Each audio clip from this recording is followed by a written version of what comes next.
Runway സിനിമയ്ക്കകത്ത് Dileep പറയുന്നൊരു dialogue ഉണ്ടല്ലോ, കളിക്കുന്ന അവരുടെ ഒരു സ്പിരിറ്റ് കണ്ടില്ലേ?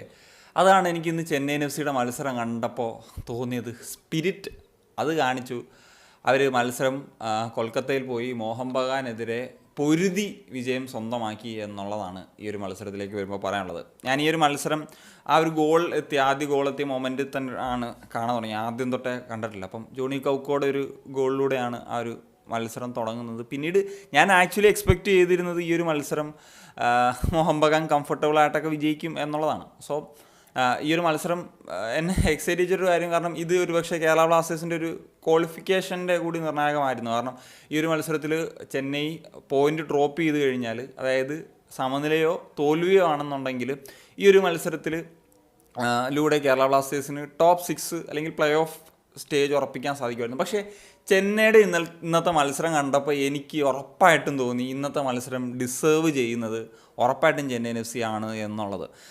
ഏതായാലും ആദ്യ പകുതിയിലൊക്കെ അവർ മോഹൻ ബഗാൻ ഗോൾ അടിച്ചു കഴിഞ്ഞ് രണ്ടാം പകുതിയിലേക്ക് എത്തുമ്പോഴാണ് ചെന്നൈയിൻ്റെ ഒരു ഗോള് വരുന്നത്. Jordan Murray what A performance ആണ് ഇന്ന് നടത്തിയത്. അദ്ദേഹത്തിന് കൂടുതൽ ഗോളൊക്കെ അടിക്കാമായിരുന്നു.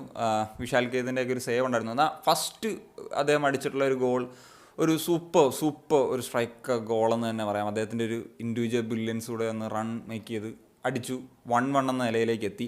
പിന്നീട് അദ്ദേഹത്തിന് തന്നെ ഒരു കിഡിലൻ ഒരു ഹെഡർ ഉണ്ടായിരുന്നു. അതിൻ്റെ ഒരു പൊസിഷനിങ് കാണുമായിരുന്നു കേട്ടോ. നിങ്ങൾ മത്സരം കണ്ടിട്ടുണ്ടെങ്കിൽ അറിയാം, അദ്ദേഹം ആ പാസ് ക്രിവേറയ്ക്ക് കൊടുത്തിട്ട് അദ്ദേഹം ആ ഒരു പൊസിഷനിലേക്ക് എത്തുന്നു. കൃത്യമായിട്ട് റാഫേൽ ക്രിവേറ എന്ന് പറയുന്ന താരം ആ ഒരു ബോൾ ക്രോസ് ചെയ്യുന്നു.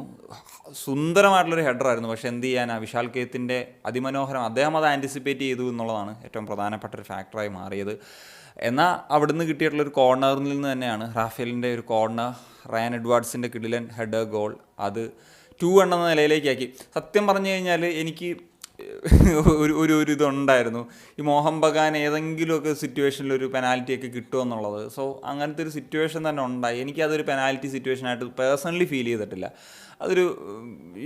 അതൊരു പെനാൽറ്റി ആണോ എന്നുള്ളത്, ഒരു സോഫ്റ്റ് പെനാൽറ്റി അല്ലെങ്കിൽ അതൊരു പെനാൽറ്റി കൊടുക്കേണ്ട സിറ്റുവേഷൻ ആണോ എന്ന് എനിക്ക് ഉറപ്പായിട്ടും തോന്നിയിട്ടില്ല. വേറെ നിങ്ങൾക്ക് ആരെങ്കിലും തോന്നിയിട്ടുണ്ടെങ്കിൽ പറയാം. എല്ലാം 2-2 എന്ന നിലയിലേക്ക് ചെന്നൈയിൻ എഫ് സി ഇത് ചെയ്യും.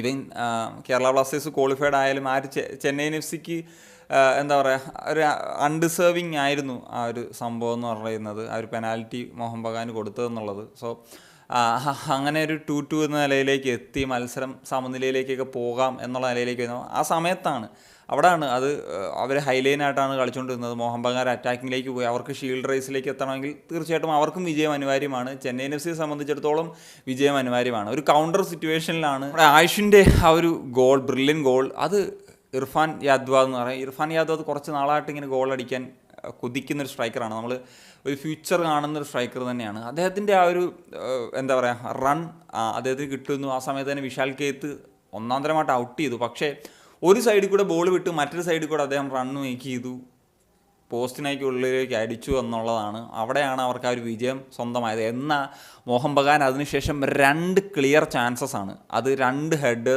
സിറ്റുവേഷൻസ്, അത് രണ്ടും ദേവ്ജിത്ത് മജുന്ദർ എന്ന് പറയുന്ന ഗോൾ കീപ്പർ ഒന്നാം തരമായിട്ട് സേവ് ചെയ്തു എന്നുള്ളതാണ്.